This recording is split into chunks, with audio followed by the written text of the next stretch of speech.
तो guys NPO chapter में ना मेन 3 ही एडजस्टमेंट होती हैं ज़्यादातर जो क्वेश्चन में यूज़ होती हैं, और अगर कोई शॉर्ट क्वेश्चन बनते हैं तो इन्हीं 3 एडजस्टमेंट से बनते हैं। एक सब्सक्रिप्शन की, एक फ़ंड बेस्ड अकाउंटिंग की और एक कंज्यूमेबल्स की, जिसमें से सब्सक्रिप्शन मैं पहले ही करा चुका हूँ, वो चैनल पर अवेलेबल है। आज हम फ़ंड बेस्ड अकाउंटिंग को डिस्कस करेंगे। तो विदाउट वेस्टिंग टाइम शुरू करते हैं फंड बेस्ड अकाउंटिंग। तो what is fund based accounting? Fund based accounting क्या है? जो फंड बेस्ड अकाउंटिंग है ना, वो स्पेसिफिक डोनेशन से रिलेटेड है। स्पेसिफिक डोनेशन बोल लो या आप स्पेशल डोनेशन बोल लो, स्पेशल डोनेशन इससे रिलेटेड है fund based accounting. Special donation आप ये बोल लो, स्पेसिफिक डोनेशन या स्पेशल डोनेशन। अब क्या है इस वर्ड का मतलब, स्पेसिफिक डोनेशन या स्पेशल डोनेशन? क्या है इस वर्ड का मतलब? देखो, जब भी एनपीओ को कोई पर्सन डोनेशन करता है ना, अगर वो एक ऑब्जेक्टिव फिक्स कर देता है तो हम बोलते हैं डोनेशन स्पेसिफिक डोनेशन है। अब क्या बोला मैंने? ऑब्जेक्टिव फिक्स करने का मतलब वो पर्सन बोल रहा है कि ये जो पैसा मैं आपको दे रहा हूँ ना एज डोनेशन, इस पैसे का यूज़ आप सिर्फ इस पर्टिकुलर काम के लिए ही कर सकते हो। जैसे donation for construction of building, building के कंस्ट्रक्शन के लिए डोनेशन मिला। अब एनपीओ है ना, इस पैसे को, इस डोनेशन को अपनी मर्जी से यूज़ नहीं कर सकता, रिस्ट्रिक्शन पड़ गया। एक स्पेशल ऑब्जेक्टिव है, उसी के लिए इस डोनेशन का यूज़ किया जा सकता है, उसे हम बोलते हैं स्पेसिफिक डोनेशन। ऐसा डोनेशन जिस पर रिस्ट्रिक्शन है, किसी भी काम के लिए यूज़ नहीं कर सकते हैं। जो डोनर है उसने स्पेशल हमारे को बता रखा है कि हमें किस काम के लिए यूज़ करना है। Fund based accounting specific donation से ही रिलेटेड है। तो अब देखो, स्पेसिफिक डोनेशन 3 तरह के लिए हो सकता है आई थिंक। सबसे पहले donation, specific donation received for, जो रिसीव हुआ है किस लिए हो सकता है? हो सकता है वो किसी एक्सपेंस की मीटिंग के लिए हुआ, किसी एक्सपेंस को मीट करने के लिए हुआ हो सकता है किसी एसेट के लिए हुआ हो, एसेट के कंस्ट्रक्शन के लिए, या फिर हो सकता है कि एक्सपेंस के लिए हुआ हो, एसेट के लिए हुआ हो, या हो सकता है किसी इवेंट के ऑर्गेनाइजेशन के लिए हमें मिला हो, कोई इवेंट ऑर्गेनाइज कराने के लिए डोनेशन रिसीव हुआ हो। अब मैं आपको एक एग्जांपल देता हूँ, आपको इन तीनों के बारे में क्लैरिटी मिल जाएगी। फॉर एग्जांपल मान लीजिए एक ओल्ड एज होम है, वृद्धाश्रम जिसको हम हिंदी में कहते हैं, वो एनपीओ है, ठीक है, एनपीओ मान के चलो उसको, एनपीओ है। तो अब उस ओल्ड एज होम को ना डोनेशन मिला, और उस डोनर ने पता क्या कहा, ये डोनेशन फॉर मेडिसिन्स है, डोनेशन फॉर मेडिसिन्स। अब ओल्ड एज होम, जो लोग ओल्ड हैं, ओल्ड एज हैं, उनको तो दवाइयाँ तो चाहिए ही चाहिए। तो ये डोनेशन मैं आपको दे रहा हूँ 6 लाख रुपए का। दवाइयों का जो भी खर्चा हो ना, नॉर्मल दवाइयों का, वो आप इसमें से, इस मतलब जो ये पैसे मैं दे रहा हूँ, इससे आप पूरा कर लेना। डोनेशन फॉर मेडिसिन्स मिल गया। और हो सकता है डोनेशन फॉर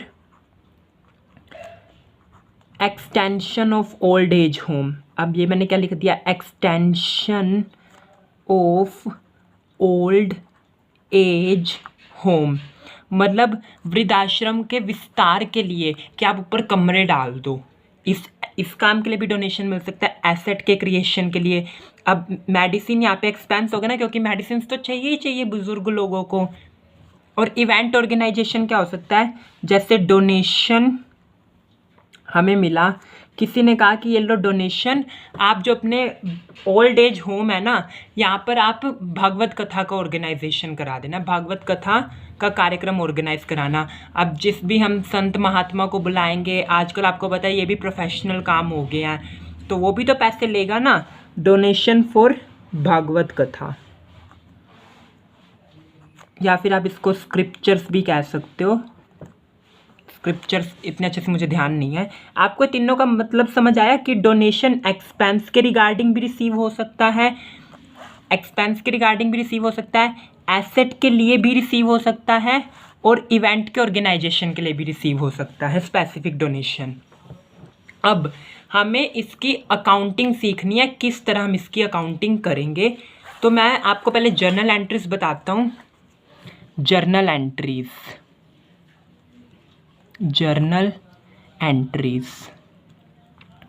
फॉर एग्ज़ाम्पल मेरे को डोनेशन मिला किसके लिए, मेडिसिन्स के लिए।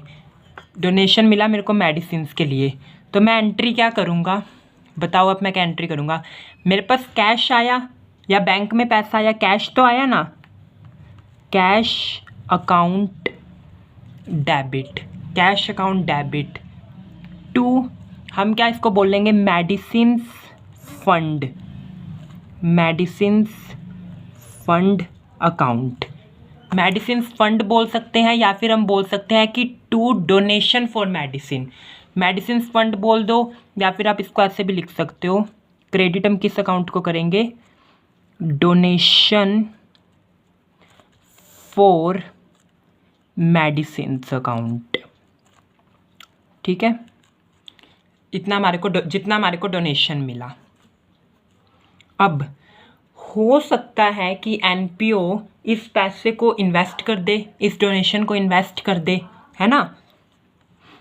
कुछ पैसा जैसे अपने पास रख के, मान लो 6 लाख का डोनेशन मिला है, तो अभी एनपीओ को लगता है कि इस महीने जो उसकी रिक्वायरमेंट रहेगी ना, वो मेडिसिन पे 1-आध लाख का खर्चा आ जाएगा, तो बाकी पैसा क्यों वेस्ट पड़ा रहे, एनपीओ ने इन्वेस्ट कर दिया। अब एनपीओ ने ना इन्वेस्ट कर दिया पैसा, तो अब एंट्री क्या होगी, इन्वेस्टमेंट की, इन्वेस्टमेंट की एंट्री होगी मेडिसिन्स फंड इन्वेस्टमेंट, इन्वेस्ट कर दिया ना पैसा, account debit, medicines fund investment account debit to cash account.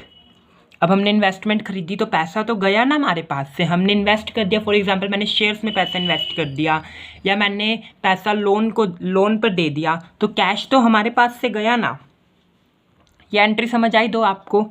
अब क्योंकि हमने इन्वेस्टमेंट करी है, क्योंकि हमने इन्वेस्टमेंट करी है, इन्वेस्टमेंट किस लिए क्यों करता है कोई, रिटर्न के लिए, कुछ रिटर्न भी तो मिलेगी। अब जो रिटर्न मिलेगी ना, ये इन्वेस्टमेंट जो भी रिटर्न कमाएगी ना, उसको हम इनकम एंड एक्सपेंडिचर अकाउंट में बिल्कुल नहीं लेकर जाएंगे, बिल्कुल नहीं। ये मैंने जानबूझकर इस टोन में बोला, यहाँ पर एरर हो सकती है। ये इन्वेस्टमेंट जो भी इंटरेस्ट कमाएगी ना, वो हमारा मेडिसिन फंड में क्रेडिट होगा, ना कि इनकम एंड एक्सपेंडिचर अकाउंट में जाएगा। फॉर एग्जाम्पल अब इसने इंटरेस्ट कमाया, तो हम क्या एंट्री करेंगे इंटरेस्ट के लिए बताओ। इंटरेस्ट इसने जनरेट करके दिया, bank account debit, bank account debit, जितना इसने इंटरेस्ट जनरेट करके दिया टू, मैंने क्या कहा था, इनकम एंड एक्सपेंडिचर अकाउंट में हमें भेजना है इंटरेस्ट को। वैसे कायदे से अगर मैं आपको पूरी एंट्री बताऊँ ना, पूरी एंट्री कुछ इस तरह होगी, bank account debit to interest received account, interest receive, हमें इंटरेस्ट रिसीव हुआ इन्वेस्टमेंट पर। कौन सी इन्वेस्टमेंट पर, मेडिसिन फंड की इन्वेस्टमेंट पर। अब देखो ये जो इंटरेस्ट रिसीव्ड अकाउंट, आपके दिमाग में आएगा मैंने इसको क्रेडिट क्यों करा, ये इनकम है ना, इनकम होगी हमारी, तो रूल क्या होता है, क्रेडिट ऑल इनकम्स। अब हमारा क्वेश्चन नहीं, अब मैं आपको ये बताना चाहता हूँ कि आपके दिमाग में भी आएगा ये नॉमिनल अकाउंट है ना, नॉमिनल अकाउंट है, तो एनपीओ में प्रॉफिट एंड लॉस अकाउंट का भैया होता है जिसको हम बोलते हैं इनकम एंड एक्सपेंडिचर अकाउंट, इसको हमें वहाँ ट्रांसफ़र कर देना चाहिए। लेकिन हमारा सावधान पॉइंट होने का यही है कि हमें इसे इनकम एंड एक्सपेंडिचर अकाउंट में ट्रांसफ़र नहीं करना। हम इस इंटरेस्ट को कहाँ ट्रांसफ़र करेंगे, इस इंटरेस्ट को हम ट्रांसफ़र करेंगे मेडिसिन फंड में, interest received account debit to medicine fund account. ठीक है, इसको normal income and expenditure account में नहीं लेके जाएंगे, हमने स्पेसिफिक डोनेशन जो हमें रिसीव हुआ उससे हमने इन्वेस्टमेंट करी उस पैसे की, तो जो भी हमें रिटर्न मिलेगी ना उसी फंड में ऐड की जाएगी, ना कि उसे इनकम एंड एक्सपेंडिचर अकाउंट में लेके जाया जाएगा। फिर से सुन लो, मुझे स्पेसिफिक डोनेशन रिसीव हुआ एनपीओ को, और इस पैसे को एनपीओ ने इन्वेस्ट कर दिया, तो जो भी रिटर्न मिलेगी ना इन्वेस्टमेंट पर, उसे इनकम एंड एक्सपेंडिचर अकाउंट में नहीं लेके जाया जाएगा, उसे उसी फंड में ऐड कर दिया जाएगा या क्रेडिट कर दिया जाएगा। अब देखो, ये जो हमारी रिटर्न थी उसको मैंने मेडिसिन फंड में डाल दिया, है ना। अब मान लो एक्सपेंसेस हो गए। एक्सपेंसेस मतलब जिस काम के लिए हमें ये डोनेशन मिला है वो काम तो हमें करना पड़ेगा ना।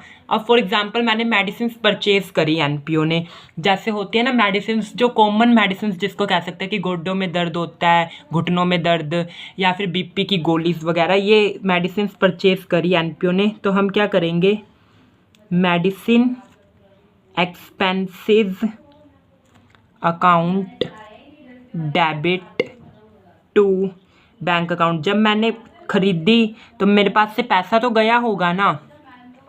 अब सेम यहाँ पर देखना मेरा लॉजिक, मेडिसिन एक्सपेंसेस अकाउंट, ये भी एक नॉमिनल अकाउंट है।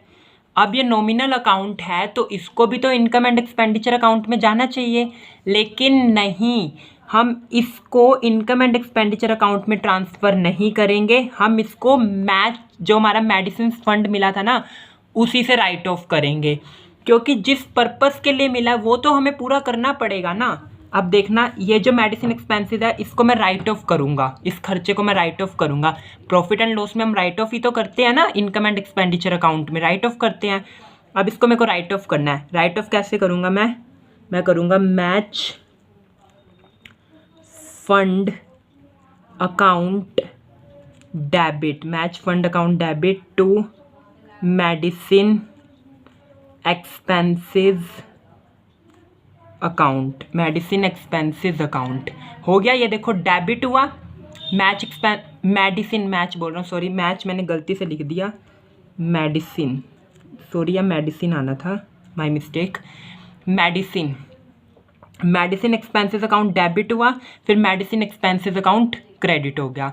अब आप सोचोगे मैं आपको जर्नल एंट्रीज क्यों लिखवा रहा हूँ, क्योंकि मेरा मानना है ना, सबसे पहले हमें इसकी जर्नल एंट्री ध्यान में होनी चाहिए कि क्यों बैलेंस शीट में, अगर मैं आपको डायरेक्ट बैलेंस शीट में इसकी प्रेजेंटेशन दिखाऊं कि इसको मुझे ऐड करना है, इसको मुझे सब्ट्रैक्ट करना है, वो आपको समझ नहीं आएगा। आपके पास एक प्रॉपर लॉजिक होना चाहिए, क्यों ऐड कर रहे हैं, क्यों सब्ट्रैक्ट कर रहे हैं। अब देखना, बैलेंस शीट में इसकी प्रेजेंटेशन मैं आपको दिखाता हूँ। उससे पहले एक ज़रूरी बात, ये जो भी मैंने मेडिसिन फंड का आपको दिखाया, ये देखो, अगर हमारा एक्सपेंस यहाँ पे मान लो हमारा एक्सपेंस है, जो एक्सपेंस मेडिसिन पर एक्सपेंस हुआ, वो इतना ज़्यादा हो जाए कि फ़ंड से ही ज़्यादा हो जाए।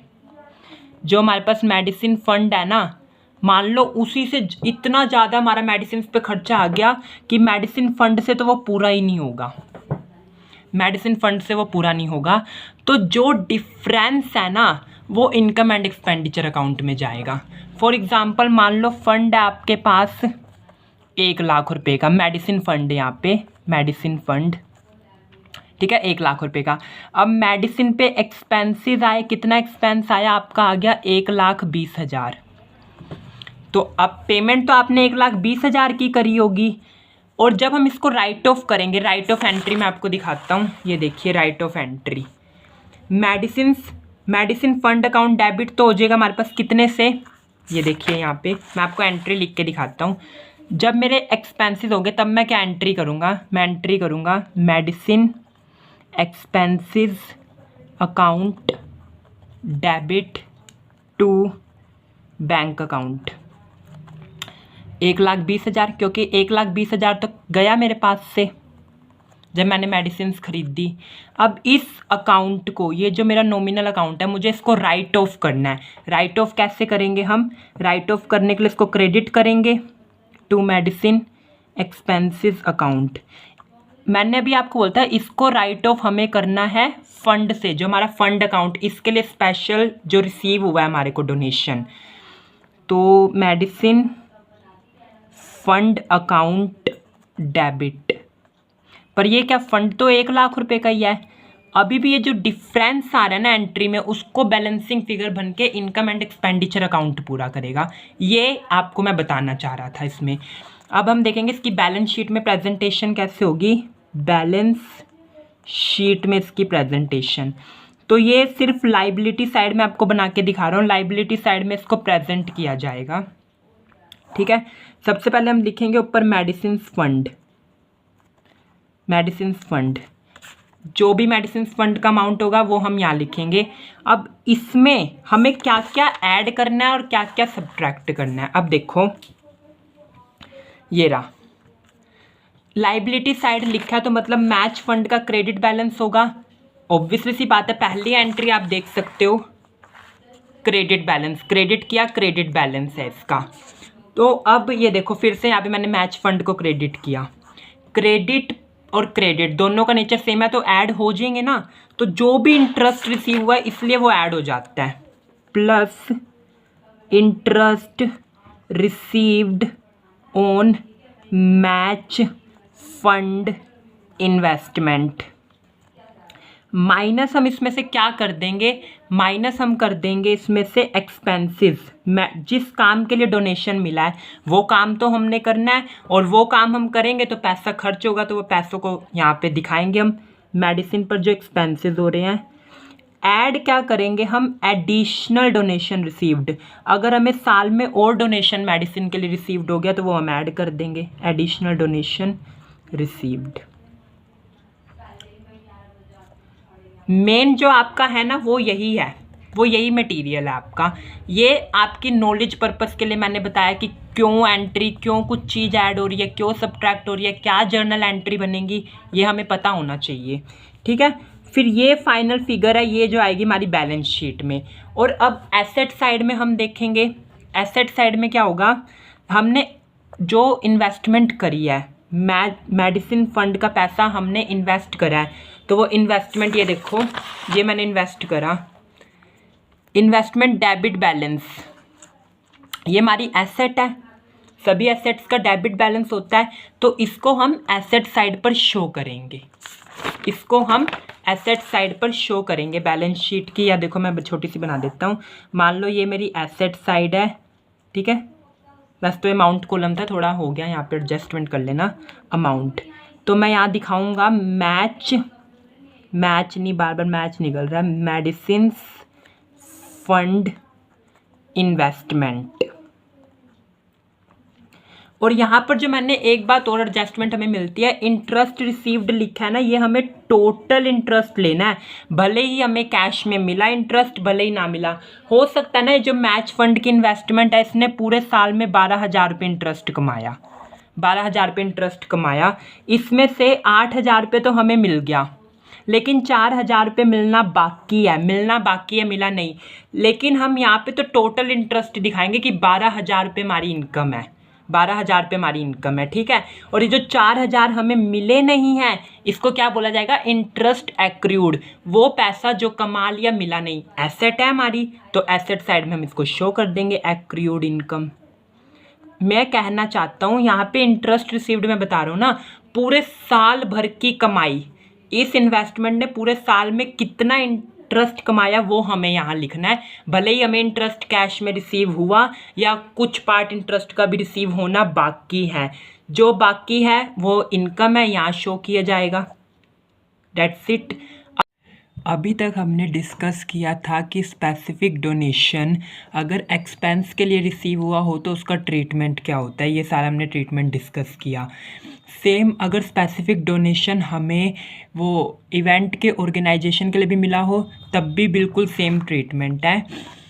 जब हमें स्पेसिफिक डोनेशन किसी एसेट के लिए मिला हो ना, तो ट्रीटमेंट में थोड़ा सा चेंज आ जाता है। वो चेंज ही अब हम डिस्कस करेंगे क्या चेंज आ जाता है।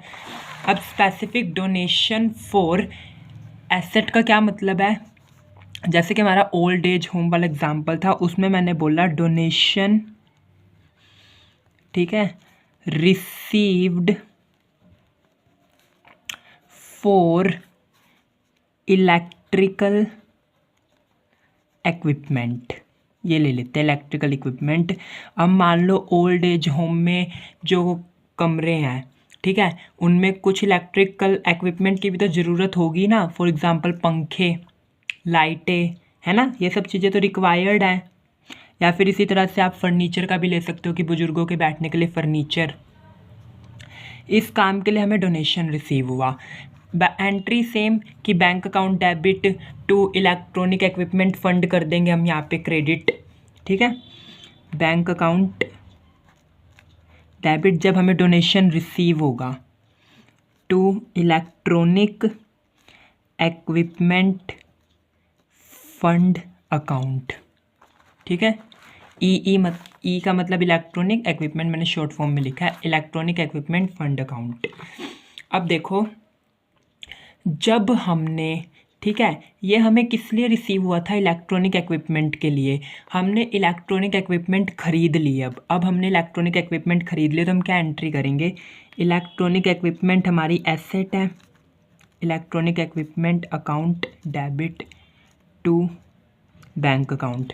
बैंक अकाउंट क्यों क्रेडिट, अब मैंने कोई चीज़ खरीदी है, मेरे पास से पैसा तो जाएगा, और ये हमारी एसेट है, हमने पंखे खरीदे, ठीक है, ट्यूबलाइट्स खरीदी, हमारी एसेट है, पैसा गया मेरे पास से, ठीक है। अब हम इसको बैलेंस शीट में कैसे शो करेंगे, यहाँ पे एक एडिशनल बात होती है, उसी के लिए मैंने आपको स्पेशल ये एसेट वाला भी एक एग्जांपल दे दिया। ये देखिए जब हम इसे बैलेंस शीट में दिखाएंगे ना, तो हम कैसे दिखाएंगे, ये हमारी लाइबिलिटी साइड और ये हमारी एसेट, ठीक है, ये लाइबिलिटी।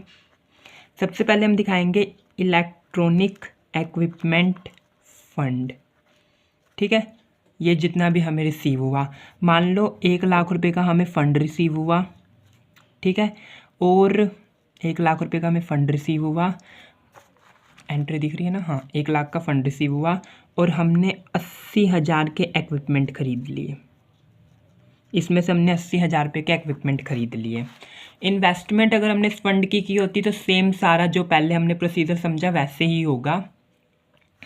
अब देखो हम 1,00,000 रुपये का हमारे को फ़ंड रिसीव हुआ था, ठीक है ना, 1,00,000 का फ़ंड रिसीव हुआ। अब जो हमारे पास बैंक का, ये जो बैंक में पैसा आया था, ये तो हमारी एसेट थी ना, हम इसे एसेट साइड शो करेंगे। जो इलेक्ट्रिकल इक्विपमेंट अब हमने ख़रीद लिए 80,000 रुपये के, 80,000 रुपये के, और अब बैंक में कितना पैसा बच गया हमारे पास, 1,00,000 आया, 80,000 चला गया, है ना, 1,00,000 आया, 80,000 चला गया, तो 20,000 बैंक में बचे। आप देखोगे बैलेंस शीट की दोनों साइड बराबर हैं, वही होनी भी चाहिए। लेकिन जो हमारा इलेक्ट्रॉनिक इक्विपमेंट फ़ंड है ना, अब हम इसे 1,00,000 शो ऐसे नहीं करेंगे, हम इसमें से माइनस कर देंगे क्या, जितने के हमने इलेक्ट्रॉनिक इक्विपमेंट ख़रीद लिए, यानी 80,000, और हम लिख देंगे अमाउंट